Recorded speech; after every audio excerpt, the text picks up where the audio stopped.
Berdoa dimulai. Amin. Berdoa selesai. Tentunya Ibu akan presensi. Siapa tidak hadir? Hadir semua, Bu. Baik, hadir semua ya. Selanjutnya Ibu akan memberikan materi mengenai novel. Sebelumnya buka dulu buku paketnya halaman 121 ya. Baik, Bu. Ya, lanjut aja kita langsung ke materi yaitu novel. Jadi novel itu apa sih?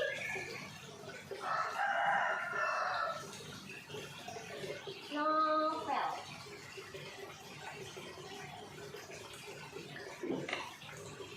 Novel adalah karangan prosa panjang yang mengandung rangkaian cerita kehidupan seseorang dengan orang di sekelilingnya yang menunjukkan watak serta sifat setiap pelaku. Jadi novel ini berbeda dari karangan lainnya. Novel ini kan kita bisa lihat di toko buku. Nah, rata-rata novel ini kan mempunyai halaman yang cukup tebal ya. Lanjut kita masuk ke ciri-ciri novel.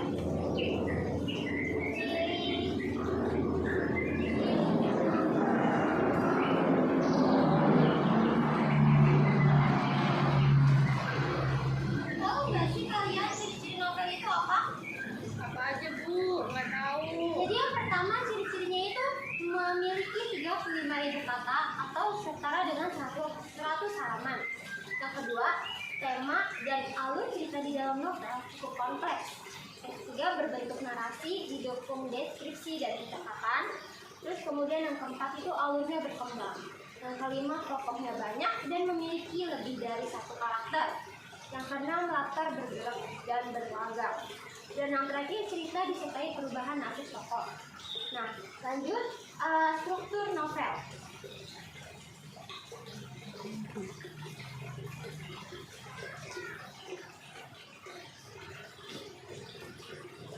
Jadi apa sih struktur novel itu? Kenapa di struktur novel itu? Kenapa setiap novel itu ada strukturnya gitu? Kenapa tuh, Bu? Ya, biar jelas kita bahas satu-satu ya. Baik, Bu. Nah, struktur novel itu yang pertama ada abstrak, yang kedua orientasi, yang ketiga komplikasi, dan keempat evaluasi, dan kelima resolusi, terakhir yaitu koda atau penutup. Nah, sebelum membahas satu-satu, ada yang tahu nggak sih struktur novel yang tadi itu abstrak misalnya? Apa sih abstrak itu? Nggak tahu, Bu. Abstrak itu yaitu rangkuman isi cerita yang ada di bagian awal novel.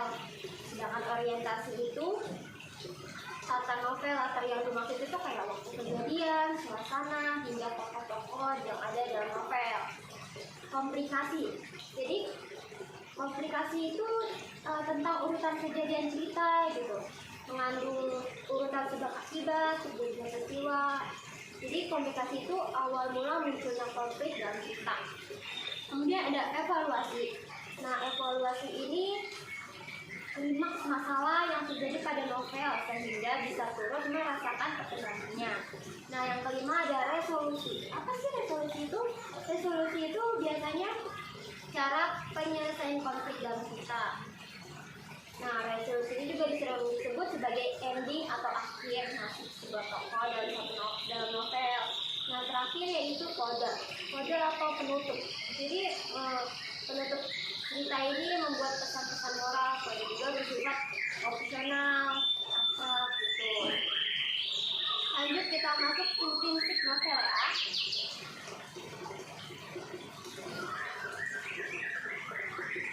Apa aja sih intrinsik novel? Ada tahu nggak? Nggak tahu, Bu. Nah, intrinsik novel ini ada 7 guys. Yang pertama itu ada tema atau ide pokok dari sebuah cerita. Yang kedua itu tokoh dan penokohan. Nah, tokoh ini biasanya para pelaku yang ada dalam cerita. Sedangkan latar yaitu tempat, waktu, dan suasana dalam cerita. Yang keempat itu alur dan plot. Alur itu proses berjalannya cerita. Sedangkan plot itu serangkaian peristiwa yang memiliki hubungan sebab akibat. Nah, selanjutnya itu ada sudut pandang. Sudut pandang itu digunakan untuk menyajikan tokoh, tindakan, latar, dan berbagai peristiwa yang membentuk cerita. Yang kanan itu ada amanat.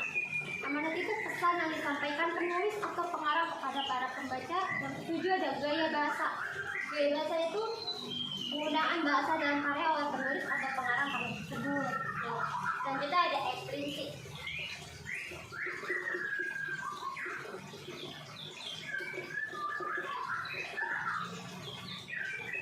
Prinsip novel itu apa sih?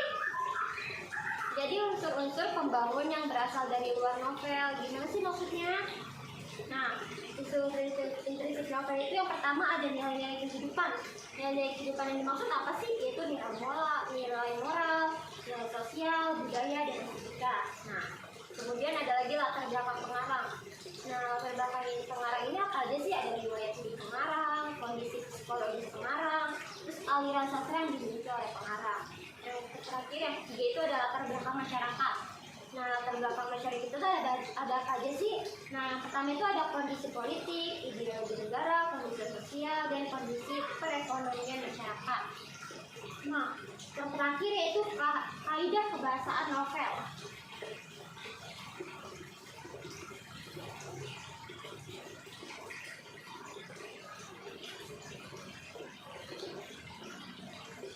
Nah, yang kaidah dalam kebahasaan novel ini digunakan untuk membangun cerita pada novel.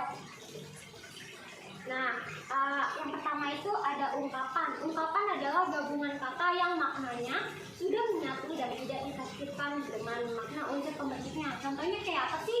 Kayak buah pena, yaitu hasil karangan atau karya tulis. Terus naik daun itu artinya terkenal, tinggi hati itu sombong.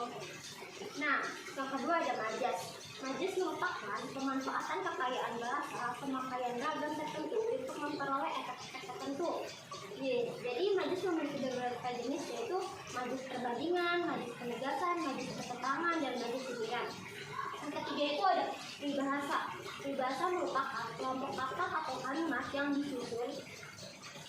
Yang susunan itu tetap biasanya berupa kiasan dan maksud tertentu yang berisi perbandingan, perumpamaan, nasihat, prinsip hidup, atau aturan tingkah laku. Contohnya itu berat sama dipikul, ringan sama dibimbing, bersama-sama dalam suka dan duka, baik buruk sama-sama ditanggung.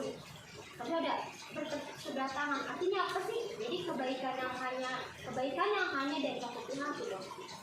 Lanjut kita ke contoh novel. Contoh novel di sini ada novel teralegi, yaitu kalian ditugasi untuk sini ada contoh novel karya teralegi, yaitu Rembulan Tenggelam di Wajahku. Jadi novel ini berkisahkan tentang seorang anak yatim piatu bernama Ray. Dia memiliki 5 pertanyaan dalam hidupnya. Kalian akan mengikuti perjalanan hidupnya yang penuh naik turun hingga menemukan maknanya. Kalian pun bisa mendapatkan pelajaran bahwa kehidupan tidak selamanya penuh dengan kejadian menyenangkan, tapi juga rumit. Meski begitu, kalian akan menemukan banyak makna mendalam di dalam kehidupan. Jadi, tugas kalian di rumah yaitu untuk mencari unsur intrinsik dan ekstrinsik dalam novel tersebut. Baik, apakah ada masih ingin bertanya? Tidak ada, Bu. Sudah paham semua ya? Iya, Paham. paham. Kalau sudah tidak ada pertanyaan, mari kita membacakan Alhamdulillah. Baik, selesai sudah materi yang Ibu terangkan hari ini. Semoga kalian paham ya. Iya, Dan jangan Bu. lupa ya tugasnya dikerjakan. Oke. Minggu depan tolong dikumpulkan ya kepada Iya, teman-teman. Ibu. Selamat siang. Siang, Ibu.